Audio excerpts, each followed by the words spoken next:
जैसा आप सभी जानते हैं कि हमने DDA के लिए एक स्पेशल सीरीज़ सुपर 30 के नाम से चला रखी है, जिसके अंदर हम लोग क्वेश्चन के थ्रू अपना पूरा सिलेबस कंप्लीट कर रहे हैं। और सबसे पहला सब्जेक्ट यहाँ पे हमने सॉइल मैकेनिक्स को लिया है। आप सभी देख रहे हैं कि हमने सॉइल मैकेनिक्स को स्टार्ट किया है, और इससे पहले हमने ओरिजिन ऑफ सॉइल और सॉइल वाटर रिलेशनशिप के क्वेश्चन कर रखे हैं। आज का हमारा जो टॉपिक रहेगा वो इंडेक्स प्रॉपर्टीज रहेगा। अगर आपने इससे पहले की 2 क्लास नहीं देखी है तो प्लीज़ प्लेलिस्ट में जाकर उस क्लास को ज़रूर देख लीजिएगा। एग्ज़ाम जब भी हो हम लोग एग्ज़ाम देंगे, पर अपनी तैयारी को कभी नहीं छोड़ेंगे। DDA JEE की अपनी तैयारी को हम लोग डेली करते रहेंगे, और बहुत जल्द ही हम नानटेक के लिए भी एक सीरीज़ लेकर आ रहे हैं। तो आप लोग अपने ग्रुप में जहाँ कहीं भी आप लोग हो उस ग्रुप में शेयर कीजिए और लोगों को बताइए कि हाँ DDA JEE के लिए हम लोग क्लास कर रहे हैं। देखो, तैयारी अपनी करते रहो, तैयारी कहीं बेकार नहीं जाएगी। पर अगर हम एग्ज़ाम के भरोसे रहें कि एग्ज़ाम जब होगा तब तैयारी करेंगे, तब तैयारी नहीं होती है, तब केवल प्रैक्टिस होती है। ठीक है, चलो नेक्स्ट वीडियो आगे बढ़ने से पहले आपको बता दूं कि इससे पहले मैंने SSC JEE मेंस 2022 के लिए लास्ट 30 डेज जो आपके दोस्त, जो आपके कोई फ्रेंड्स हो, जो आप जिसका अगर प्री हुआ हो और मेंस के लिए तैयारी कर रहा हो, तो उस वीडियो को आप उसको सर्च कर सकते हो। क्योंकि बचे हुए 30 दिन के अंदर क्या आपका प्लान होना चाहिए, किस तरीके से चीज़ों को कवर करना चाहिए, उसको बता दो कि भैया वो चीज़ें ये पढ़ लें और आप जो है अच्छे से यहाँ पे सिलेक्शन ले लो। ठीक है, जो भी इसमें दिक्कत हो आप उसको शेयर कर सकते हो। ठीक, इस वीडियो में बना चुका हूँ। आगे बढ़ते हैं। देखो, आज का हमारा जो टॉपिक रहेगा वो हम इंडेक्स प्रॉपर्टीज़ पढ़ने वाले हैं। क्या पढ़ेंगे? Index properties. तो मैंने सोचा क्यों ना मैं थोड़ा बहुत पहले रिवाइज कर लूँ, उसके बाद क्वेश्चन की तरफ मूव करूँ ना। पहले थोड़ा बहुत पढ़ लेते हैं। तो ऐसे डेली बेसिस पे पहले हम टॉपिक को पढ़ेंगे, उसके बाद थोड़ा रिवीजन करने के बाद फिर हम क्वेश्चन को करेंगे। ठीक है, अगर कोई समस्या हो तो बता देना कमेंट बॉक्स में। बाकी चलो बढ़ते हैं। देखो भैया, पहले जो बात यहाँ पे जो आपकी इंडेक्स प्रॉपर्टी ऑफ सॉइल का जो है क्वेश्चन आपका, तो सबसे पहले हम समझते हैं कि क्या होता है इंडेक्स प्रॉपर्टीज आपकी। पढ़ लेते हैं, ज़्यादा टाइम नहीं लगेगा, आराम आराम से पढ़ेंगे और अच्छे से कवर करते चलेंगे। देखो, properties which help to access the engineering behaviour of soil, shear strength, compressibility, etc., and which help in determining its classification accurately are termed as properties या index property. Index properties civil engineer के अंदर soil के behaviour को, shear strength को, compressibility को, इन सारी चीज़ों को आपको बताती हैं और क्लासिफिकेशन को करने के लिए काम आती हैं। तो वो ऐसी प्रॉपर्टीज जो आपको इन सब कार्यों में हेल्प करती हैं, वही आपकी क्या कहलाती हैं? इंडेक्स प्रॉपर्टी कहलाती हैं। ठीक है भैया, अब यहाँ पे क्या है कि जो इंडेक्स प्रॉपर्टी जो डिपेंड होती है वो आपके 2 प्रकार से आपने पढ़ा ही होगा कि हमारी जो सॉइल होती है 2 प्रकार से होती है। जैसे कि मान लो आपका index properties for coarse grain के लिए और फॉर फाइन ग्रेन के लिए। तो आपकी जो कोर्स ग्रेन होती हैं वो डिपेंड करती हैं ग्रेन के शेप और साइज़ पे और उनकी रिलेटिव डेंसिटी पे, जबकि फाइन ग्रेन जो होती है वो डिपेंड करती है आपकी अटरबर्ग लिमिट पे। तो क्वेश्चन आपसे पूछ लेता है कि जो आपकी फाइन ग्रेन सॉइल होती हैं उनकी जो इंडेक्स प्रॉपर्टीज होती हैं वो किस पे डिपेंड होती हैं? तो आपकी डिपेंड होती हैं भैया अटरबर्ग लिमिट पे। और जो कोर्स ग्रेन सॉइल होती है उनकी जो इंडेक्स प्रॉपर्टीज होती हैं वो सॉइल के ग्रेन के शेप पे और साइज और रिलेटिव डेंसिटी पे डिपेंड करती हैं। आगे पढ़ते हैं, सीप एनालिसिस के बारे में पढ़ते हैं। आप सभी को पता है कि हम लोग यहाँ पे जब सीप एनालिसिस करते हैं तो आपको कोर्स सीप एनालिसिस देखने को मिलता है और आपका फाइन सीप एनालिसिस देखने को मिलता है। तो कोर्स सीप एनालिसिस को कहते हैं it is a dry analysis. एक ऐसी एनालिसिस होती है, तो ये आपकी ड्राई एनालिसिस होती है और it is use for gravel. Gravel के लिए आपका यूज होती है, और यहाँ पे आपको 4 सीप का यूज किया जाता है। 80 mm, 20 mm, 10 mm और 4.75 mm आर यूज की जाती हैं। अगर हम बात करें फाइन सीप एनालिसिस में क्या होता है, ये आपका ड्राई और वेट एनालिसिस दोनों होता है। यहाँ पे 7 सीप देखने को मिलता है। जिन पार्टिकल का साइज 75 माइक्रोन से कम होता है उनके लिए हम लोग क्या करते हैं? वेट एनालिसिस का यूज करते हैं। यहाँ पे देखो 2 mm, 1 mm, 600 माइक्रोन, 425 माइक्रोन, तो ये सारी चीज़ें आपकी एनालिसिस से संबंधित है। यहाँ से जो क्वेश्चन आपका बनता है वो ये बनता है कि जो इनके लिए जो साइज हम लोग, जैसे हम लोग पढ़ते हैं सीप एनालिसिस है, तो सीप में जो इसका साइज होता है वो कैसे टाइप का होता है? तो ये भैया स्क्वायर ओपनिंग में होती है। The sieve are design by the size of the square opening in MMR micron. और IS कोड जो इसके लिए होता है 1498-1970 IS कोड आपका यूज़ किया जाता है। तो इस बात को आपको ध्यान रखना है। थोड़ा हम लोग रिवाइज कर लेंगे, दिमाग में सारी चीज़ें घूम जाएंगी, इससे कोई दिक्कत होने वाली बात नहीं है। ग्रेन साइज डिस्ट्रीब्यूशन कर्व आपका जो बनता है वो आपकी यहाँ पे पार्टिकल साइज होता है, और एक्स एक्सिस पे आपका साइज होता है, और वाई एक्सिस पे आपका जो होता है परसेंटेज फाइनल होता है। 10%, 30%, 60% इस तरीके से आपका रहता है। तो उम्मीद करता हूँ आपको ये चीज़ समझ में आई होगी, इंडेक्स प्रॉपर्टीज़ क्या होती हैं, कैसे चीज़ डिफाइन होती हैं, ठीक है। बाकी ज़्यादा इसमें दिमाग नहीं लगाना है। आगे बढ़ते हैं, आगे बढ़ते हैं। आपको एक कर्व से हम लोग रूबरू कराते हैं। वो कर्व कौन सा है? वो कर्व ये है। आपने कई बार एग्जाम में देखा होगा कि ये जो आपका परसेंटेज जो ग्रेन साइड डिस्ट्रीब्यूशन कर्व होता है, यहाँ से क्वेश्चन आपका बन जाता है, कर्व बना के दे देता है। मान लो जैसे ए कर्व है आपका, जो ए कर्व आपका है ये क्या नोट करता है? देखो ए कर्व जो है आपका ये फाइन से लेकर के कहाँ तक है? कोर्स है। तो एक टर्म आपको उसके लिए पढ़ते हैं वेल ग्रेडेड। अच्छा, ये वेल ग्रेडेड मतलब क्या हो गया कि वेल ग्रेडेड की मतलब होता है कि जिसमें छोटा से लेकर बड़ा हर प्रकार का पार्टिकल, मतलब कि हर प्रकार का सॉइल मौजूद हो, चाहे छोटा पार्टिकल हो चाहे बड़ा पार्टिकल हो, मतलब मीडियम साइज से लेकर के हर तरीके के, मतलब भैया कहते हैं ना कि बिल्कुल वेल मेंटेन हैं आप। तो वेल मेंटेन मतलब क्या हो गया कि मतलब जूता से लेकर चप्पल, मतलब क्या कहते हैं उसको, अगर उस भाषा में बोले तो हर तरीके से मेंटेन आदमी है। तो इसी प्रकार वेल ग्रेड जो आपका होता है वो इसमें हर प्रकार के सॉइल के कण मौजूद हो, ये नहीं कि हाँ जो है केवल छोटे पार्टिकल ही मौजूद हैं, तो वो आपका अलग चीज़ होती है। तो ए और बी यहाँ पे जो आपका कर्व है वो आपका सिमिलर कर्व को दिखा रहा है। बाकी जो आपका सी कर्व है, ये सी कर्व, इस सी कर्व को कहते हैं पुअरली या uniformly grade coarse grain soil. मतलब कि यूनिफॉर्मली ग्रेड मतलब क्या होगा, किसी एक प्रकार के कण मौजूद हैं, मतलब कोई एक प्रकार का जो कण है वो मौजूद है। जैसे कि कोर्स अगर पार्टिकल है तो ये कर्व हमें दिखाता है, ये कर्व यहाँ पे डाउन हो रहा है, दिखाता है केवल कोर्स पार्टिकल के ही रेंज के उसमें मौजूद हैं। फिर एक आपका होता है गैप ग्रेडेड। जब भी आपकी हॉरिजॉन्टल लाइन बन जाती है, जहाँ पे आपको दिखाता है हॉरिजॉन्टल लाइन, वहाँ पे क्या होता है? गैप ग्रेडेड होता है, ठीक है। और poorly graded in fine grade, मतलब कि केवल एक प्रकार के इसमें केवल फाइन ग्रेड के पार्टिकल मौजूद हैं। तो ये जो uniformly, poorly graded, well graded, ये आपको बताता है कि किसके अंदर किस प्रकार के कण मौजूद हैं। वेल ग्रेडेड का मतलब क्या होगा कि छोटे से लेकर के बड़ा हर प्रकार का पार्टिकल मौजूद है। पुअरली ग्रेडेड का मतलब क्या होगा? किसी एक प्रकार के कण की अधिकता है उसमें मौजूद सब, लेकिन उसमें किसी एक प्रकार के कण अधिक मात्रा में है। और जो यूनिफॉर्मली होता है मतलब कि उसमें एक ही प्रकार के कण मौजूद हैं। मतलब अगर यूनिफॉर्मली बोलें तो कुछ इस तरीके से, ठीक है, इस तरीके से कि हाँ इसमें जो सॉइल के पार्टिकल हैं सब एक साइज के हैं, ठीक है। तो ये आपका कैसा हो जाता है? ये आपका हो जाता है यूनिफॉर्मली ग्रेडेड सॉइल हो जाता है, ठीक। अगर हम आपसे बोलें कि भैया कि जो आपका क्या कहते हैं वेल ग्रेडेड होता है, तो वेल ग्रेडेड छोटा से लेकर बड़ा, छोटा बड़ा, छोटा बड़ा, हर प्रकार का कण मौजूद होगा। तो इसको हम लोग क्या कहेंगे? इसको हम लोग कहेंगे वेल ग्रेडेड, ठीक है। ये आपका होगा क्या? Poorly graded. फिर आपका होता है यूनिफॉर्मली ग्रेडेड। यूनिफॉर्मली में क्या होगा? किसी मतलब इसमें भी छोटा कण होगा, बड़ा कण होगा, पर इसमें जो कोई एक कण होगा वो अधिक मात्रा में होगा, चाहे बड़ा कण अधिक मात्रा में हो, एक ही प्रकार के हो, चाहे छोटे कण अधिक मात्रा में हो। तो ये आपका होता है यूनिफॉर्मली ग्रेडेड, ठीक है। तो इससे आपको परेशान नहीं होना है। तो हम कहाँ पर थे? यहाँ हम चीज पढ़ रहे थे। और आपने ये कभी कई बार पढ़ा होगा कि डी50 क्या होता है। तो डी50 आपका क्या होता है? Size of the particle such that 60% particle are finer than this size. जैसे हम लोग कहते हैं डी50, मतलब कि 60% पार्टिकल ऐसे हैं जो कि इस साइड से इस शेप से पास कर गए, मतलब कि परसेंटेज फाइनर हैं। डी10 आपका क्या होता है? इफेक्टिव साइज ऑफ पार्टिकल होता है। हुए पार्टिकल हुए if present alone will cause the same effect as cause by the soil. डी60 डी30 ये रेशियो आपका होता है। यहीं पे आपको कोफिशिएंट ऑफ यूनिफॉर्मिटी देखने को मिलती है, ठीक है। ये देखो कोफिशिएंट ऑफ स्पेशल पॉइंट में पढ़ लीजिए क्या लिखा हुआ है कि if there is abruptly change in the graph, अगर किसी ग्राफ में बहुत अचानक से चेंज होता है तो वहाँ मतलब क्या होगा कि mixture of the soil of two different geological information. मतलब जो आपका ये ग्राफ है, इस ग्राफ में कहीं पे अब्रप्टली चेंज हो, मतलब कि लगातार ऐसे कुछ ऐसे चेंज हो जाए, तो उसको हम जो वहाँ पे सॉइल डिफाइन की जाती है वहाँ पे ऐसा लगता है कि इस सॉइल में मिक्सिंग की गई है, ठीक है।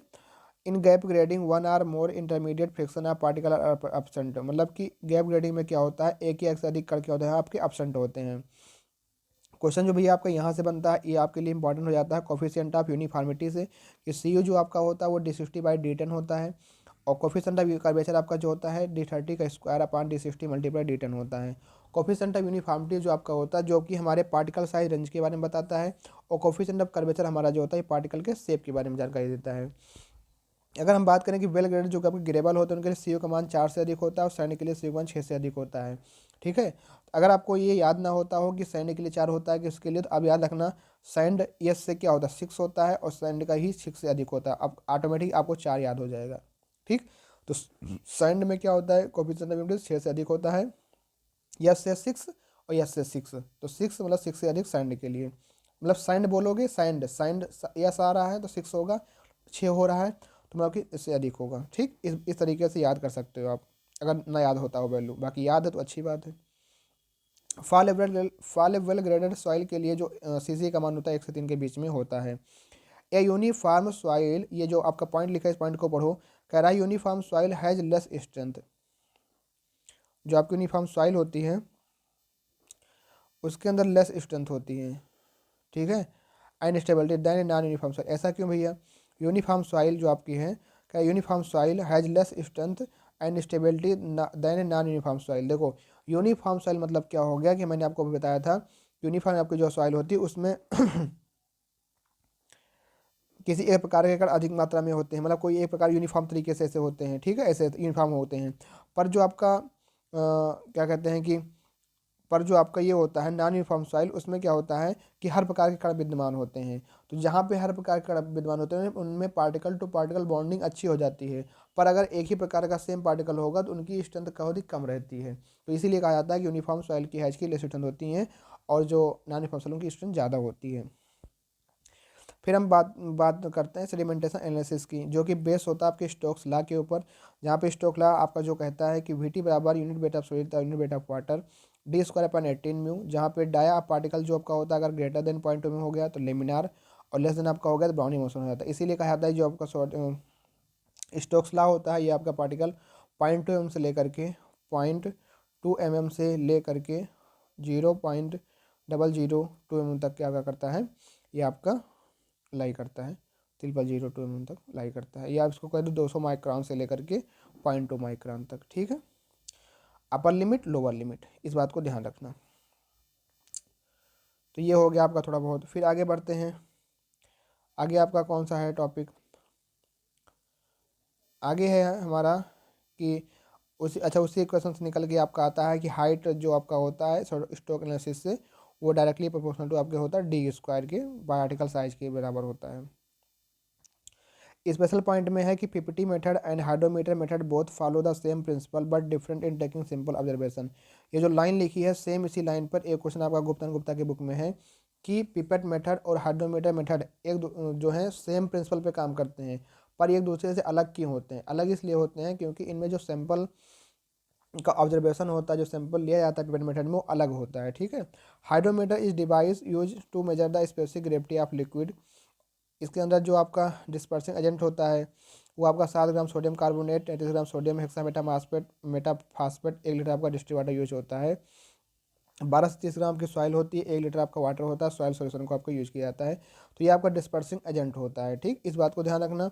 तो हाइड्रोमीटर एनालिसिस जो हम लोग करते हैं, जो आप सभी को पता है कि जो आपके सॉइल पार्टिकल 75 माइक्रोन से कम होते हैं तो उनके सॉइल सस्पेंशन को ग्रेन साइड डिस्ट्रीब्यूशन करने में यूज किया जाता है।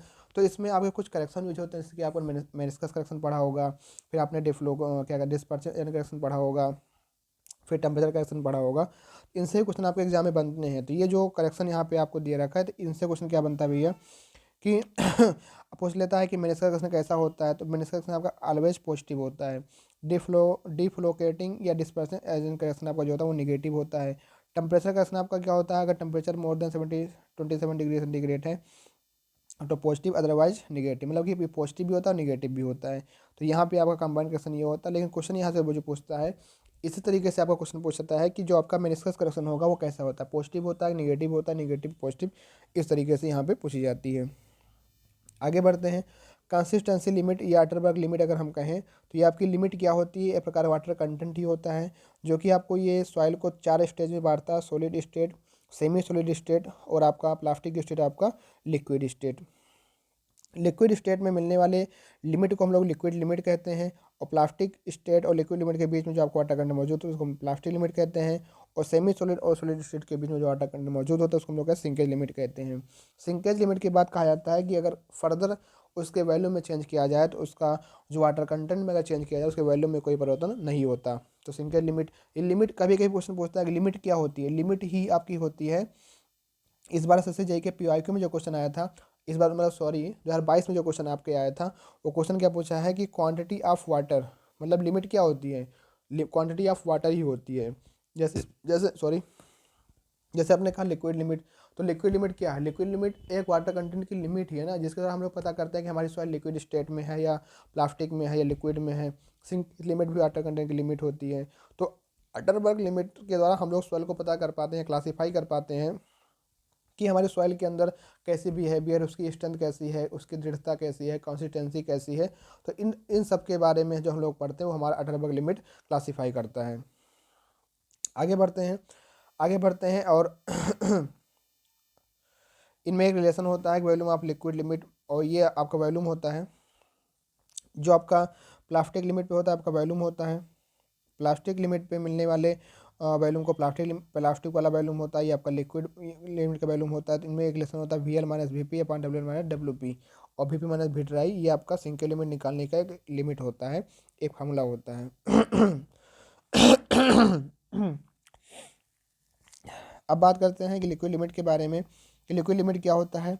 तो कहा जाता है कि liquid limit minimum water content होता है एट विच सॉइल है टेंडेंसी टू फ्लो, जहाँ पे सॉइल की टेंडेंसी क्या होती है, फ्लो करने की होती है।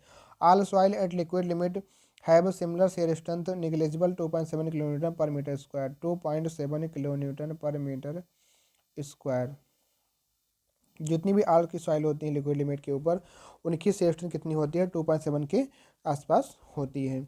Liquid limit of soil use in both base and bearing course of highway should not be more than 35%। जो लिक्विड लिमिट का मान है, अगर हम लोग बेस कोर्स और बियरिंग कोर्स में हाईवे के रूप में यूज कर रहे हैं तो 35% से अधिक आपकी नहीं होनी चाहिए। यहाँ पर लिक्विड लिमिट निकालने के आपके दो प्रकार के औजार या दो प्रकार के टूल यूज किए जाते हैं। इसमें आपका होता है कैसाग्रांडे टूल, एक आपका होता है कॉन्फिगरेशन टेस्ट। तो भैया आज की ये थ्योरी यहीं तक रखते हैं, और कल हम आगे थ्योरी को आगे प्रोसीड करेंगे। तो आप लोग बताइएगा कि ये थ्योरी का प्रोसेस कैसा है, और हम चलो क्वेश्चन की तरफ बढ़ सकते हैं। बाकी हम सारी सारी लेकर आए थे, चलो हम क्वेश्चन कर लेते हैं। पहला क्वेश्चन, अभी आपने इसको पढ़ा भी नहीं होगा पर चलो क्वेश्चन कर लेते हैं। आप सभी को पता ही होगा कि जो आपका टफनेस इंडेक्स होता है वो क्या डिफाइन करता है। तो भैया जो टफनेस इंडेक्स आपका होता है, जिसको हम लोग आई टी से नोट करते हैं, आप सभी को पता है आई टी इक्वल टू क्या होता है, प्लास्टिसिटी इंडेक्स अपान का फ्लो इंडेक्स होता है। ये आपका टफनेस इंडेक्स, प्लास्टिसिटी इंडेक्स और फ्लो इंडेक्स का क्या होता है, आपका रेशियो होता है। और इसके बारे में अगर हम बात करें कि जो टफनेस इंडेक्स होता है ये क्या करता है, सॉइल के शेयर स्ट्रेंथ को मेजर करता है। किसको मेजर करता है, शेयरिंग स्ट्रेंथ को ये मेजर करता है एट द प्लास्टिक लिमिट, मतलब प्लास्टिक लिमिट के ऊपर जो सॉइल की शेयर स्ट्रेंथ होती है उसके बारे में हमको ये प्लास्टिक आईटी डिफाइन करता है। और इसके बारे में अगर हम आपसे बात करें कि मोस्ट ऑफ द सॉइल जो आपकी होती हैं, मोस्ट ऑफ द सॉइल जो होती हैं वो 0 से 3 के बीच में होती हैं। अगर हम बात करें आपकी जो फ्राइबल सॉइल होती है या FRIBLE फ्राइबल सॉइल के लिए जो IT का मान होता है इंटरवल लेस देन आपका 1 होता है, ठीक है। और फार क्ले सॉइल के लिए जो आपका मान होता है, फॉर क्लेई सॉइल के लिए जो टफनेस इंडेक्स का मान होता है वो आपका 1 से 3 के बीच में होता है। तो ठीक है, तो इस बात को भैया आपको ध्यान रखना है। ठीक, तो कहीं ना कहीं आपका जो टफनेस इंडेक्स से रिलेटेड जानकारी थी मैंने आपको साथ शेयर कर दी है। बाकी आगे बढ़ते हैं और अगला क्वेश्चन देखते हैं। तो क्वेश्चन देख लेते हैं। जो क्वेश्चन का आंसर होगा यहाँ पे आपका कौन सा हो जाएगा, plasticity index to consistency index, ऐसा कोई इंडेक्स होता नहीं है। Plastic index to flow index, option number B यहाँ पे जो हो जाएगा भैया आपका वो राइट आंसर हो जाएगा। तो इस बात को आपको ध्यान रखना है कि बी ऑप्शन इसका हो जाएगा राइट आंसर। ठीक है, बाकी जानकारी अच्छी लगी तो वीडियो को लाइक ज़रूर करें, लाइक। चलो इस क्वेश्चन को देखते हैं। इस क्वेश्चन में क्या कह रहा है, क्वेश्चन कह रहा है कि according to Atterberg limit the soil is said to be medium plasticity index. अगर सॉइल को मीडियम प्लास्टिक इंडेक्स में सेट किया जाता है तो आपकी कौन सी लिमिट होगी। तो देखो इसको देख लेते हैं। अगर IP का मान, एक कर्व ऐसे बना लो, एक ग्राफ बना लो। अगर आपके IP का मान, मतलब अगर IP का मान आपका 0 आ जाए दिफाक से, तो जो उसको हम लोग कहेंगे उसको हम लोग कहते हैं नॉन प्लास्टिक। क्या कहते हैं, नॉन प्लास्टिक कहते हैं। अगर IP का मान लेस देन 7 आ जाए तो क्या कहेंगे, उसको हम लोग कहेंगे, उसको हम लोग कहते हैं लो प्लास्टिक। क्या कहेंगे, लो प्लास्टिक। अगर 7 से IP का मान 17 के बीच में आ जाए तो उसको हम लोग कहेंगे मीडियम प्लास्टिक, मीडियम प्लास्टिक कहेंगे। ठीक, अगर ग्रेटर देन 17 आ जाए तो हम लोग क्या कहेंगे, उसको हम लोग कहेंगे हाईली प्लास्टिक। क्या कहेंगे, हाईली प्लास्टिक। तो ये ध्यान रखना, यहाँ से कोई ना कोई एक कुछ पूछ लेता है, कभी <7 पूछ लेता है, कभी ये भी पूछ लेता है कि अगर मान लो एक सॉइल है जो कि प्लास्टिसिटी इंडेक्स आपका इक्वल टू 0 हो जाए, तो इक्वल टू 0 मतलब क्या हो जाएगा, तो आपका नॉन प्लास्टिक ही कहलाएगा। ठीक है, इक्वल टू 0 का मतलब यही आपका होता है कि नॉन प्लास्टिक सॉइल। तो कभी कभी क्वेश्चन में आपका प्रीवियस में 1-2 बार पूछा गया है कि a soil with a plastic index equal to 0 में बी कॉल्ड एज, तो आप लोग उसको क्या करोगे, नॉन प्लास्टिक ही करोगे। ठीक है, तो इस क्वेश्चन का जो आंसर हो जाएगा वो आपका 7 से 17 के बीच में हो जाएगा, मतलब कि ऑप्शन नंबर बी हो जाएगा आपका राइट आंसर। ठीक है, क्योंकि मीडियम प्लास्टिक के लिए पूछा है, तो बी ऑप्शन हो जाएगा राइट आंसर। अगला क्वेश्चन आपका है कि a soil has liquid limit 65%, plastic limit 30% and shrinkage limit 25% and has natural moisture content 45%, liquidity index का मान निकालना है।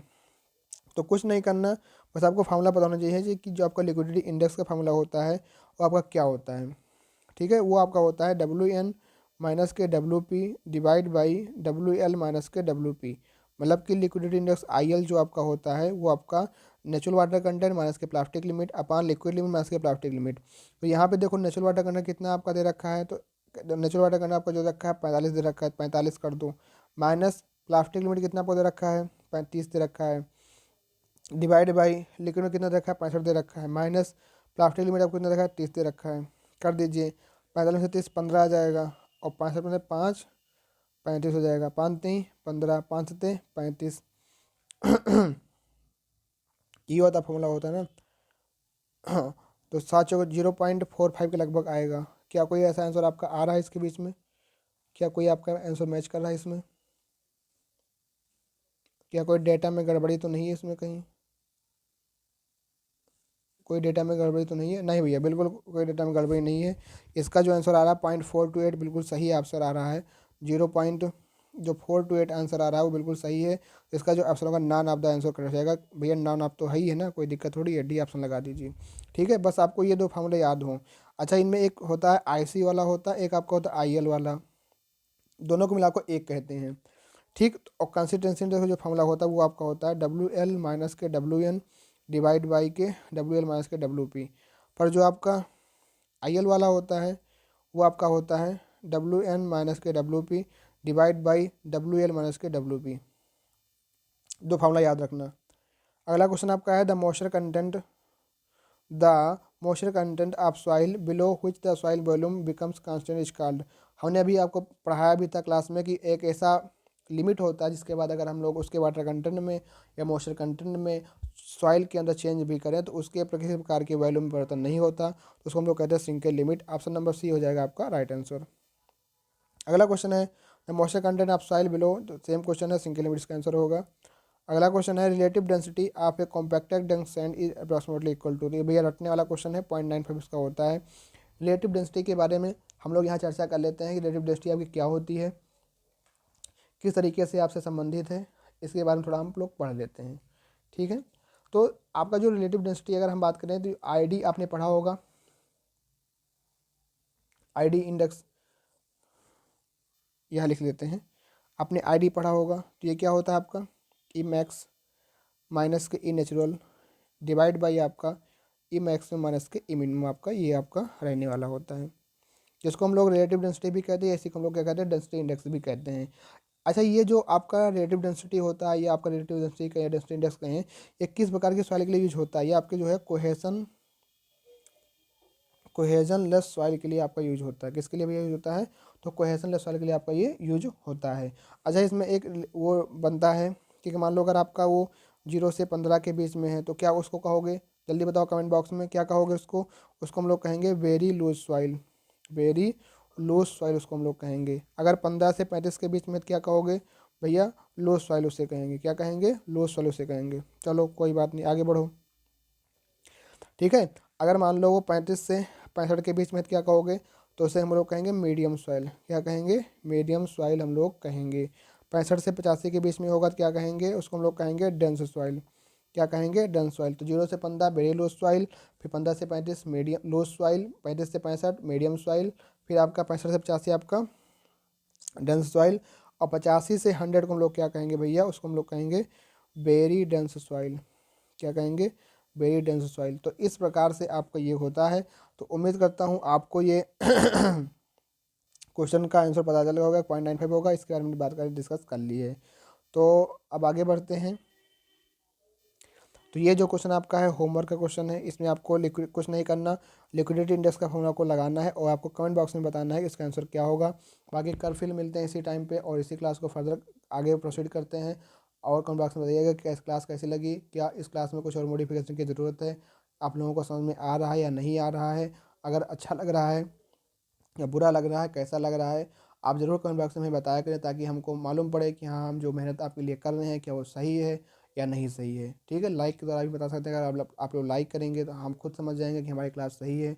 अदरवाइज़ किसी तरीके से आपसे हमारा कोई कांटेक्ट नहीं है तो हम नहीं जान पाते कि हाँ, आपको समझ में चीज़ें आ रही हैं।